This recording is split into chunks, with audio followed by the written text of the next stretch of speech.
watching the News Hour Special Edition. Welcome back. It's an all-out war in Kerala after the Kannur University decided to include portions of books by MS Golvalkar and Savarkar. Student unions are opposing this decision. It is being called saffronisation of the entire syllabus.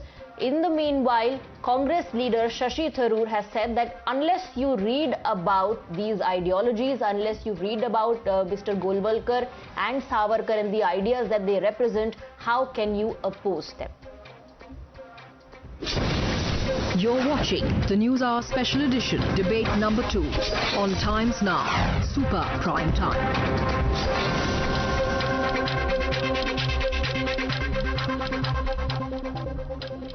Let's open this up and go across to our guests. Sanju Verma, Shehzad Poonawala, Gokul Chandran continue to be with us. We are also joined by Kevin Matthew, political analyst. Good evening to all of you once again.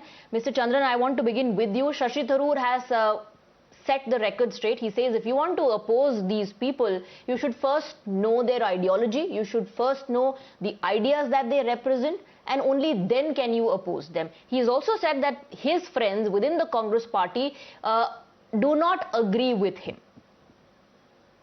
Yeah, good evening, Swati. Shashi Tharoor is an individual. He will be having his own stand. He might be having his reasons for that. I don't agree with Shashi Tharoor by any level, though he is my MP. He represents me in Lok Sabha, but I don't agree with him on this matter at least. So the thing is that if you want to include Savarkar and Golvalkar in a university syllabus, you open a chapter called Writers, you add him with Jaisons and Etapas. Or you add him with Jinnah, who wanted a true nation. But please don't add him with Mahatma Gandhi, Jawaharlal Nehru, Subhash Chandra Bose, and such leaders. What has he actually done Mr. for Chandran, are you aware of the portions that are being included? Are you aware of the portions that are being included? Have you read those portions that are being included? Listen, Swati, I am not interested about what is not included, but I am interested about Savarkar and Golvalkar. No, my point is, are you aware of the portions that are being included? Have you read them? And if yes, then what is the objection? What is the objection in not allowing the students an opportunity, an option to read that? And then make up their mind and decide whether they want to follow that ideology, some other ideology, whether they want to condemn that or not. Yeah, that's what we are condemning, but that's what students are condemning in Kerala, that we don't want to learn Savarkar and we don't want to learn Golvalkar. What are you going to teach about Savarkar? Some are, sir. Some are condemning. Some are condemning it. Some are alleging that this is saffronization. The youth, the students, the student union that is the student union that is of the Congress party is opposing, calling it saffronization. They have in fact also alleged that the left is helping the RSS in their agenda of Hindutva. I want to bring in Sanju Verma. Sanju Verma, the allegation is this is nothing but saffronization of the syllabus. That's all you're doing. This is your agenda, end of the day, and the left is helping you in fact in fulfilling that. You know, Swati, I want to say that the one body which has been opposing the changes to the syllabus is Kerala Students Union, which is a wing of the Congress party, the so-called grand old party. It is not that the entire student body is up in arms and does not want to know more about Hindutva icon, as it were, Veer Savarkar, or for that matter, social thinker Deen Dayal Upadhyay, or RSS stalwart Guruji Golvalkar. And as Arif Mohammed Khan very rightly said, the point is not about whether students adhere to the right-wing ideology or the Marxist ideology or want to follow the middle path. Give students all the information that they need at their disposal so that they can make an enlightened choice. Why do you want to deprive students from learning about the fact that Ambedkar said that Veer Savarkar perhaps did more in his lifetime to abolish untouchability than anybody in that era? Why should our students not learn that between 1940 to 1973, before he died, if RSS became a pan-Asian movement, it was thanks to Guruji Golvalkar, who along with Nanaji Deshmukh set up Saraswati Shishu Mandir schools today, which teach more than 3.5 million tribal children for free. Why why should our younger generation not know about the fact that Deen Dayal Upadhyay spoke about integral humanism? Do you know what he spoke about Muslims? He said, do not reward Muslims, do not punish Muslims, but empower Muslims.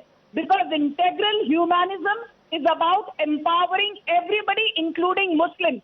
Now, does the younger generation know this fact about Deen Dayal Upadhyay? No. So let our students, our children But the point is to give them an opportunity, to give them an option. Yes, absolutely. I agree absolutely. Shahzad Poonawalla, my most basic question is, now according to the details, the university has included portions from Golvalkar's book, Bunch of Thoughts, and Savarkar's Hindutva, Who is a Hindu? Are these people who are protesting even aware of the content that is going to be included, or are they just protesting for the sake of it because there's an agenda to call everything saffronization of syllabus? By the way, intellectual freedom should not be sacrificed at the altar of party politics. I agree with Dr. Tharoor. But this is the intellectual Talibanization that we've seen, particularly by the likes of the Congress party, barring Shashi Tharoor. Now look at these people. Mr. Gokul Chandan should be aware that Mr. Savarkar was called the patriot of patriots, not by anybody else in the BJP, but by Indira Gandhi, who removed a commemorative stamp and actually wrote a letter and gave 10,000 rupees from her own personal savings into the Savarkar Trust. Do you know this fact? So now please go ahead and condemn Mrs. Indira Gandhi. I challenge you to do that. The problem, by the way, I come from Maharashtra. Veer Savarkar, the honorific Veer, was added by the Maharashtra State Board. And by the way, BJP wasn't in power when it did that. So please get your historical facts right. Also, all students are not opposing this. In fact, I have the statement of Kannur University Students Union's president, Mr. M.K. Hassan, who belongs to the SFI, and he has welcomed this decision. So the point is that until you learn about all kinds of ideologies, you cannot learn which is the one that is the best for you. But the problem with these people are that except for two people, that is Nehru and Indira Gandhi, they are unwilling to allow their minds to expand and accept anybody else as a cultural icon or as a national icon of this country. This is the mindset that deprived Sardar Patel of his rightful place, Babasaheb Ambedkar of his rightful place, and all other icons of their rightful place because of this intolerance, this Talibanism of intellectuals by the Congress party. Yes, I want to bring in Mr. Kevin Matthew as well. Kevin Matthew, in fact, I believe the Vice Chancellor has said that V.D. Savarkar is included in the syllabus of JNU as well. So why no outrage over there? Why no protest there? I can comment on what is happening at JNU and why there are not protests not happening or why there are protests happening anywhere. But one thing I have a problem with is what exactly Mr. Poonawalla said. See, Veer Savarkar and all these RSS people, they were nowhere in the forefront of our freedom struggle. They were nowhere in the forefront of anything. And then these people now, they were beyond behind their own agenda. Gandhi. Sir, I want to answer that. Swati, can I answer that? No. Let me complete, madam. Let him finish. I'll come to you, Sanju. I'll come to you. Let him finish.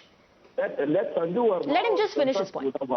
Yeah, let Sanju Verma or Shashi Poonawalla tell me on record today one one activity that is part of the freedom struggle wherein the RSS leaders were on the forefront, and I'll consider this a point in glorifying that. Unless I'll tell you 10. No, they're glorifying that. I'll tell you 10. Glorifying them. Let me complete, sir. Unless that I'll tell you 10, give me the chance. See, I concede with your point that we need to understand what these people are coming at, where these people are coming at. But that shouldn't come from no, you tell me where Sonia Gandhi's okay, father now was fighting for freedom. you've asked a question. You tell me that. And Indira Gandhi is a liar when she said you want them to name. No, ma'am. Yes. No. Okay, Sanju Verma first, then Shahzad Poonawalla. Please go ahead on record. Mr. Matthew wants you to place it on record. Go ahead, Sanju Verma. Okay. Mr. Matthew, you are not somebody to whom the BJP or the RSS owe any explanation because I think you are a non-entity. But I would still want to clarify for the benefit of Times Now viewers. Swati, I will not speak if you cannot rein in this man. I don't want this background noise because I didn't interrupt him. So now she can interrupt and I did not interrupt this man. Can I not have this? No, she did not interrupt. Please, okay, fine. You know, Why don't you please say it back? One second, Mr. Matthew. I have given her an opportunity to counter you. She did not interrupt you. Please let her finish. She interrupted me, ma'am. You can play your video back. She interrupted me. So Please keep quiet now. Let me have my say. Let her Thank finish. you. Let her finish. Let her finish. Okay. First and foremost, after the Indo-China War of 1962, in 1963, who invited, along with Guruji Golvalkar, 3,000 RSS volunteers for the Republic Day parade? It was Jawaharlal Nehru of the Congress, and he thanked the RSS for their stellar contribution. Point number 2, while laying the foundation stone of the Vivekananda Rock Memorial by Indira Gandhi, she laid the foundation of that memorial at whose behest? At the behest of RSS leader Eknath Ranade. Point number 3, as part of the Wardha resolution, Mahatma Gandhi praised the role of the RSS in fostering a classless society. Point number 4, in 1939, as part of the Pune resolution, B.R. Ambedkar said that RSS leaders are fighting for removal of untouchability, while other people from other different parts of the society are simply not cooperating, but RSS continues undeterred. And most importantly, one of the big Muslim stalwarts, Zakir Hussain, you know what he said in 1949? He said that the amount that the RSS has done for a casteless society has not been done by any other body. This was somebody who was considered a Muslim Okay, I want to bring in Shehzad Poonawalla lecturing the BJP. as well. Shehzad, I don't know if I have time for 10 incidences that you want to cite, but at least we can accommodate 2-3 before I wrap up. Please go ahead, said Shehzad.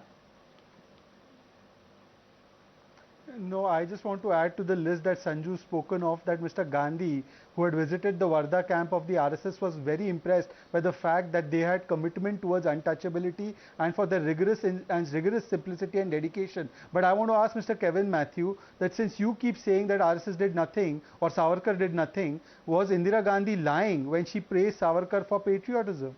Just tell me a yes or no. It's not that difficult, sir. You don't need to do MA for it. Just yes or no. my question to you was, I think we have our answer. Can you mention one incident where no, we have our answer. I think we have our answer, sir. You don't need to explain anything. We have our answer. So let me complete now. These people gave me 10. Don't be an intellectual Taliban is all I can tell you on Sunday night. Somebody was actually on the forefront. They were not able to give you one single incident. Okay, maybe Indira Gandhi was wrong. She was not very smart. Is that what every single contribution that was made by people for the freedom struggle counts, Mr. Matthew. Every single contribution, no matter how big or small, counts. But most importantly, the students need to be given an opportunity to learn about these ideas and ideologies and take a decision for themselves instead of imposing something on themselves forcefully or taking it away from them forcefully just for political benefit. Thank you very much to all our guests for joining us in the broadcast. I have to wrap up this debate.